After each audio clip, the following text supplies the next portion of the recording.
Hello everyone, I am Sudhanshu Kumar and I present here to explain you the topic narration.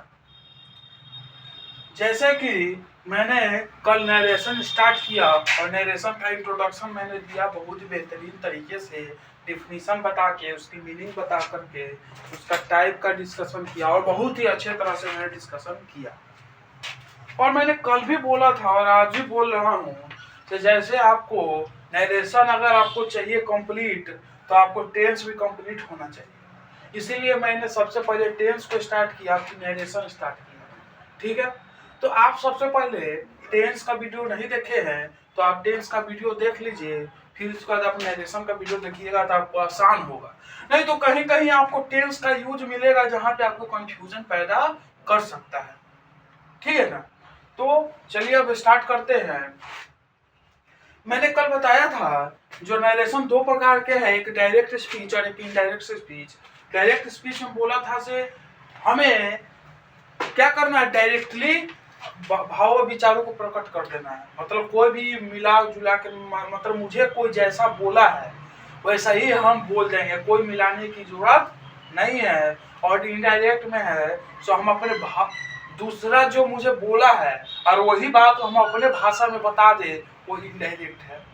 और direct वो है जो हम क्या कर सके, जो जैसे बोला है वैसे ही बताना है, अपने भाषा में नहीं बताना है। तो जो डायरेक्ट स्पीच है वो आगे चल के दो भाग में पढ़ते हैं, एक रिपोर्टिंग स्पीच और एक रिपोर्टेड स्पीच। और ये जितना आप देख रहे हैं ये सारे डायरेक्ट है। ये क्या है, ये सारे डायरेक्ट है। और यहाँ देखिए कोटेशन मार्क से क्लोज्ड है और यही मेन पॉइंट है। ठीक है, तो ये क्या है, ये तीनों मेरा डायरेक्ट स्पीच है। और इसी में रिपोर्टिंग स्पीच और रिपोर्टेड स्पीच भी आते हैं, रिपोर्टिंग और रिपोर्टेड। और इसी में हमें देखना है, इसी तीनों सेंटेंस में कौन मेरा रिपोर्टिंग है और कौन मेरा रिपोर्टेड है।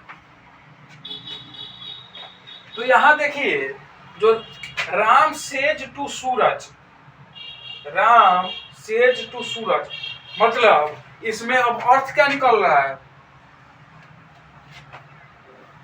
राम सेज टू सूरज मतलब क्या कर रहा है, राम सूरज को बोलता है। मतलब अब हम, वो मुझे नहीं बोल रहा है, वो सूरज को बोल रहा है। राम आकर के सूरज को बोला और मैंने सुना।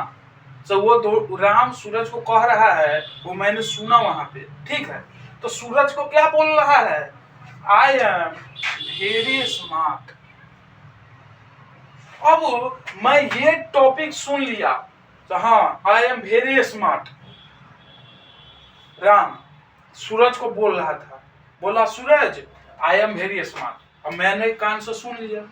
अब मैं जो कान से सुन लिया, अब हम क्या करेंगे, चलते रहेंगे चलते रहेंगे और मेरे पेट का पानी नहीं पचेगा। हमें क्या करेंगे, दूसरे एक आदमी भेंट हो जाएंगे, अब बोलेंगे एक बार जानते हो राम है ना, वो सूरज को क्या बोलता है, आई एम वेरी स्मार्ट। कोई चेंज किए, जैसे ये बोला था उसको ऐसा ही मैंने बोल दिया, कोई चेंज अपने भाषा से किया नहीं किया। तो यही मेरा डायरेक्ट स्पीच है।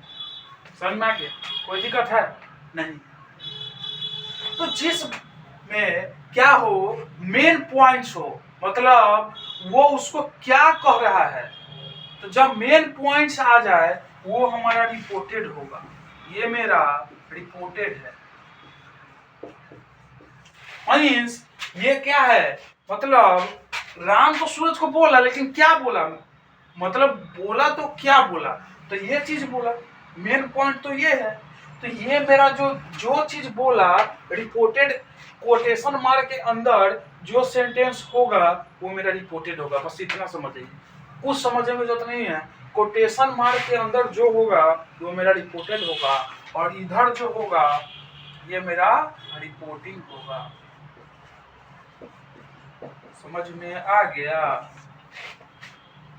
फिर यहाँ पे ये वाला मेरा क्या हो जाएगा, रिपोर्टिंग हो जाएगा। और ये मेरा रिपोर्टेड हो जाएगा। हमें सिर्फ देखना है जो कोटेशन मार्क के अंदर कौन सेंटेंस है, बस इतना ही देखना है और उसी में हमें पता कर लेना है। यहाँ पे देखिए उल्टा है। अब तो समझिएगा इधर का होगा रिपोर्टिंग, नहीं, यहाँ पर देखिए कोटेशन मार्क यहाँ पे है, चाहे वो उल्टा लिखा हो उससे मतलब नहीं है। तो ये मेरा रिपोर्टेड हो जाएगा और ये मेरा रिपोर्टिंग हो जाएगा।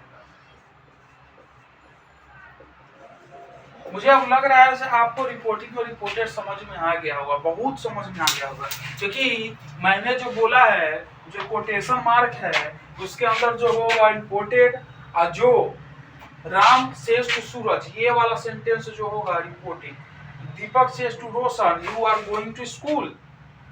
अब क्या हो रहा था, दीपक रोशन को बोल रहा था I am going, you are going to school, मतलब रोशन क्या है कहीं जा रहा था।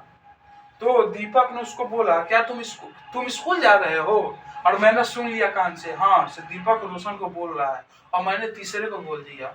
तो यही तो नरेशन है, यही तो बातचीत तो नरेशन है। तो वो जैसे बोला मैंने वैसे ही भाव को स्पष्ट कर दिया दूसरे के सामने, यही मेरा डायरेक्ट स्पीच है। और इसमें जो मेन पॉइंट है जो कोटेशन मार्क के अंदर होता है वो मेरा रिपोर्टेड है और ये वाला रिपोर्टिंग है। समझ में आ गया? तो आप रिपोर्टिंग और रिपोर्टेड का बढ़िया से समझिएगा। कोई एक्सरसाइज होगा जिसमें change direct speech into indirect, तो जो डायरेक्ट का जो क्वेश्चन लिखा होगा उसमें आप क्या करिएगा, रिपोर्टिंग और रिपोर्टेड खोजने का कोशिश करिएगा। उसमें आप रिपोर्टिंग या रिपोर्टेड खोजने का कोशिश करिएगा, ठीक है। तो आज का क्लास हम यहीं पे खत्म करते हैं, क्योंकि आज बहुत ही छोटा टॉपिक था, क्योंकि रिपोर्टिंग और रिपोर्टेड के बारे में क्लियर करना था। और आज का क्लास इसी छोटे से टॉपिक में खत्म होता है और कल से हम रूल के साथ आएंगे, तो हम कैसे चेंज करेंगे रिपोर्ट डायरेक्ट को इनडायरेक्ट में। तो हमारे पास जितने रूल हैं सारे मैं पढ़ा दूंगा और उससे आपका नरेशन इजी पीजी बन जाएगा। बस आप अभी आपका काम यही है नरेशन में, नरेशन का डिफिनीशन याद रख ले, डायरेक्ट और इनडायरेक्ट का डिफरेंस याद कर ले, और इसमें डायरेक्ट का 2 पार्ट याद कर ले, जिसमें रिपोर्टिंग स्पीच और रिपोर्टेड स्पीच का मतलब समझ जाए। जो डायरेक्ट स्पीच में कौन रिपोर्टिंग होता है और कौन रिपोर्टेड होता है, बस इतना अभी समझ आइए। तो इतना समझिएगा तो आगे आपको समझने में बहुत ही आसान होगा, ठीक है। तो आज का क्लास यही पे खत्म करते हैं, धन्यवाद।